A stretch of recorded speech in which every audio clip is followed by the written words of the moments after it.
One Najmi इज़ा हवा, कसम है तारे की जब वो गिरा। तारे से मुराद शाब साकिब भी लिया जा सकता है।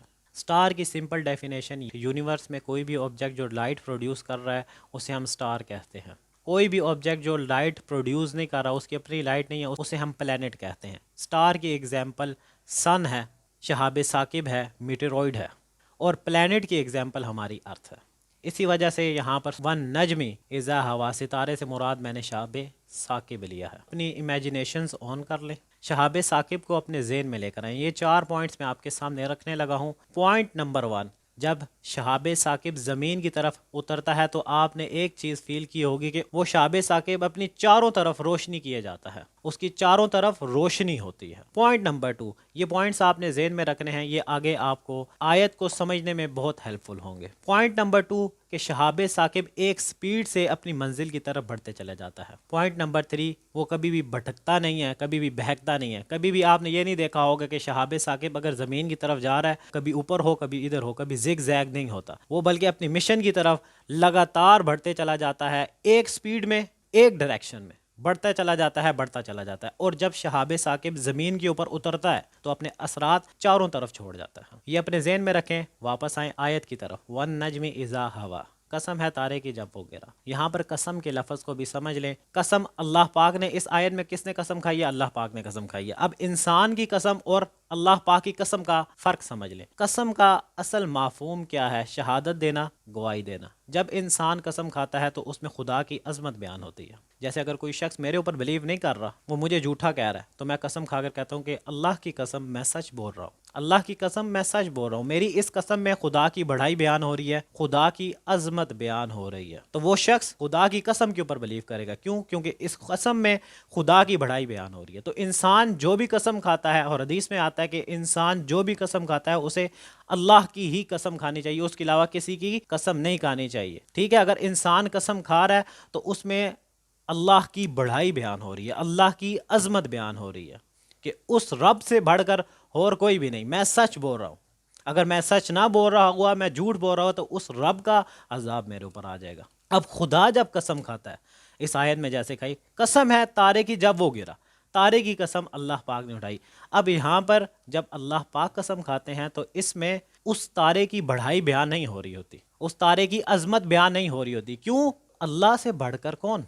अल्लाह सबसे आला है, अल्लाह सबसे ऊपर है, अल्लाह ही की अजमत बयान होती है, अल्लाह ही की बढ़ाई बयान होती है। और किसी शख्स की, किसी मखलूक की, किसी तख्लीक की बढ़ाई अजमत बयान नहीं होती। अल्लाह पाक यहाँ पर कसम खा रहे हैं तो इसके 2 मकसद बनते हैं, 2 पॉइंट्स सामने आते हैं। पहला, उस सितारे को गवाह बनाना, जो कि हम महफूम में पढ़ चुके हैं, उस सितारे को गवाह बना लेना। या दूसरा मकसद, उस सितारे में अल्लाह पाक इंसान को मतवज्जे कर रहे हैं, उस तरफ इंसान को मतवज्जे कर रहे हैं उस सितारे की तरफ कि इस सितारे की कसम में इंसानों के लिए बहुत बड़ी निशानी है। तो अल्लाह पाक कुरान मजीद में कई मुकामात पे फरमाते हैं कि गौर करो, समझो, तदब्बर करो, कुरान के ऊपर तदब्बर करो, अक्ल वालों के लिए इसमें निशानियां हैं। तो अल्लाह पाक कोई भी लफ्ज़ कुरान मजीद में जो यूज़ हो रहा है, अगर ये कसम अल्लाह पाक ने खाई है तो इसमें इंसान के लिए बहुत सी निशानियां हैं, उनको अब ढूंढना है।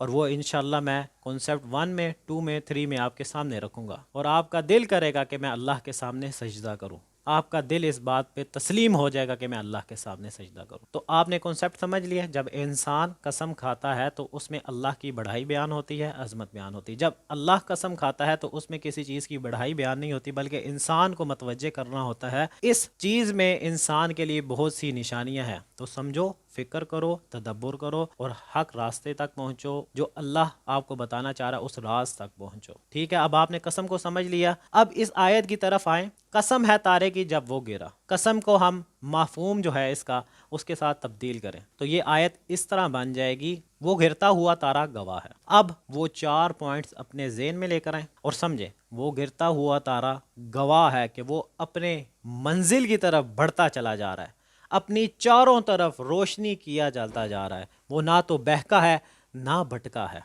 वो ना तो बहका है ना भटका है। वो जब उतरेगा तो अपने चारों तरफ अपने असरात छोड़ जाएगा। फिर दोबारा है, वो गिरता हुआ तारा गवाह है। आप सल्लल्लाहु अलैहि वसल्लम अपनी चारों तरफ जब इस दुनिया में आए ना तो चारों तरफ अपने नूर किए हुए जा रहे थे, अपने मिशन की तरफ जा रहे थे। जो मिशन अल्लाह पाक ने रसूलुल्लाह सल्लल्लाहु अलैहि वसल्लम को दिया था उसमें بڑھتے چلے جا رہے تھے، ایک سپیڈ سے مسلسل اپنی منزل کی طرف قریب ہوتے جا رہے تھے۔ وہ نہ تو بہکے ہیں نہ بٹکے ہیں۔ ما ضل صاحبکم وما غوا آیت 2 کہ تمہارے صاحب نہ تو بہکے ہیں نہ بٹکے ہیں، وہ اپنی منزل کی طرف بڑھتے چلے جا رہے ہیں، بڑھتے چلے جا رہے ہیں، بڑھتے چلے جا رہے ہیں۔ جب وہ اترتے ہیں زمین پر، مطلب جب آپ صلی اللہ علیہ وآلہ وسلم اس دنیا سے رخصت فرما جائیں گے، آپ صلی اللہ علیہ وآلہ وسلم اس دنیا سے جب رخصت فرما دیں گے، جیسے ستارہ ایک زمین پر اترتا ہے نا تو اپنے آپ کو فنا کر دیتا ہے اور اپنے چاروں طرف اثرات چھوڑ جاتا ہے، اسی طرح رسول اللہ صلی اللہ علیہ وسلم بھی تم میں آئے ہیں نور لے کے تمہارے بیچ میں آئے ہیں۔ وہ نہ بہکے ہیں نہ بٹکے ہیں، وہ اپنی منزل کی طرف، مشن جو رسول اللہ صلی اللہ علیہ وسلم کو دیا ہوا تھا اس کو پورا کرنے کے لیے بڑھتے جا رہے ہیں، بڑھتے جا رہے ہیں، بڑھتے جا رہے ہیں۔ اور ایک دن رسول اللہ صلی اللہ علیہ وسلم تم میں سے چلے جائیں گے، تم میں سے رخصت فرما دیں گے، اپنے بعد وہ اثرات، چاروں طرف اثرات چھوڑ جائیں گے، وہ نور چھوڑ جائیں گے۔ وہ نور کیا ہے؟ قرآن مجید وہ نور ہے۔ اللہ کے رسول صلی اللہ علیہ وسلم کی حدیث ہے نا، رسول اللہ صلی اللہ علیہ وسلم نے فرمایا کہ میں تم میں اپنے بعد 2 باری چیزیں چھوڑ کر جا رہا ہوں۔ پہلی اللہ کی کتاب ہے، اس میں نور ہے، اس میں ہدایت ہے، جو اسے پکڑ لے گا وہ ہدایت پر ہوگا، جو اسے چھوڑ دے گا گمراہ ہو جائے گا۔ رسول اللہ صلی اللہ علیہ وآلہ وسلم کی اس دنیا سے رخصت فرما جانے کے بعد آپ صلی اللہ علیہ وسلم نے چاروں طرف اپنے وہ اثرات چھوڑ دیے، قرآن کو چھوڑ دیا، وہ نور چھوڑ دیا۔ اب اللہ پاک دیکھنا چاہتے ہیں کہ آپ اس نور سے فائدہ اٹھاتے ہیں کہ نہیں، آپ اس نور کو تھامتے ہیں کہ نہیں، اس نور سے ہدایت حاصل کرتے ہیں کہ نہیں، اس نور سے سیدھے راستے پر آتے ہیں کہ نہیں، اللہ کے ساتھ تعلق مضبوط کرتے ہیں کہ نہیں۔ یہ قرآن ہر گھر میں ہے۔ میں نے آپ کو بتایا نا، رسول اللہ صلی اللہ علیہ وسلم اس دنیا سے رخصت فرمائے تو اپنی چاروں طرف وہ اثرات چھوڑ گئے، وہ نور چھوڑ گئے، ہر طرف، دنیا میں ہر طرف پھیل گیا یہ قرآن، یہ نور ہر طرف پھیل گیا۔ مسلمانوں کے ہر گھر میں قرآن لازماً پڑھا ہوتا ہے۔ اللہ پاک دیکھنا چاہتے ہیں کہ آپ اس کتاب کو صرف رٹا ہی مارتے ہیں یا سمجھ کر حق بات تک پہنچتے ہیں، سمجھ کے اللہ کے ساتھ تعلق مضبوط کرتے ہیں۔ فرسٹ کانسیپٹ ہوتا ہے یہاں پر کمپلیٹ۔ سیکنڈ ویڈیو میں ہم سیکنڈ کانسیپٹ کے بارے میں جانیں گے۔ اگر آپ کو یہ ویڈیو پسند آئے تو لوگوں تک شیئر کریں، یہ آپ کے لیے بھی صدقہ جاریہ ہے، اس سے مجھے بھی ثواب ملے گا، آپ کو بھی ثواب ملے گا۔ السلام علیکم۔